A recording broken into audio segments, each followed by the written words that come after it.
The last concept that I want to cover in this chapter and in this section, section 4.6, is parallel and perpendicular. So you're not going to have any homework assigned to these problems, but it is just a concept that we are asked to go over in the curriculum. And it's just an introductory concept. We just want to make sure that we introduce it to you.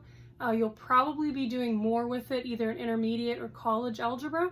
So this concept is most likely to come up again in one of those classes. So we're just introducing it to you now so that it's not completely brand new and doesn't throw you completely off in a later class. So we just want to make sure that we understand the properties of a parallel line and a perpendicular line.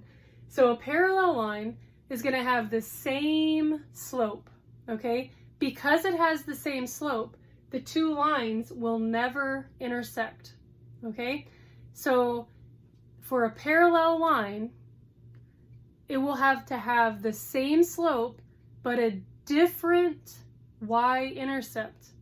Because if the line had the same slope and the same intercept, it would be the same line. So parallel lines means there's two different lines. They have the same slope, but they have different intercepts because they're different lines. And so I'll draw some examples up here in just a minute.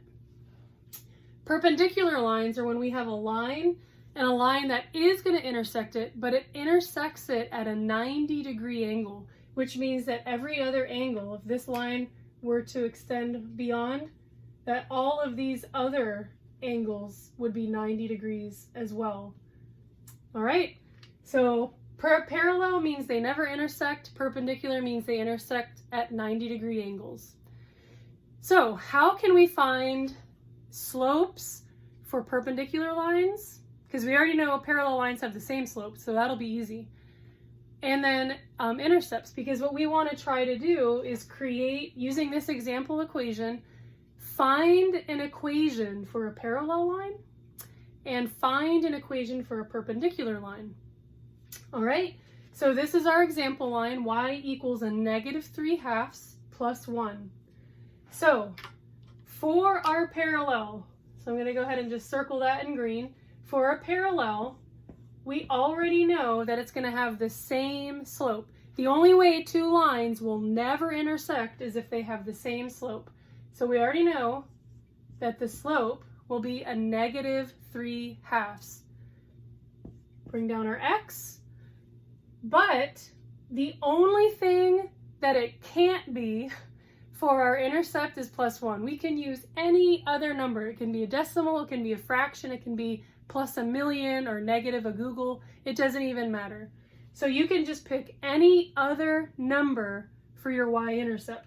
So you could pick -1, or you can pick y equals -3/2 x plus 3.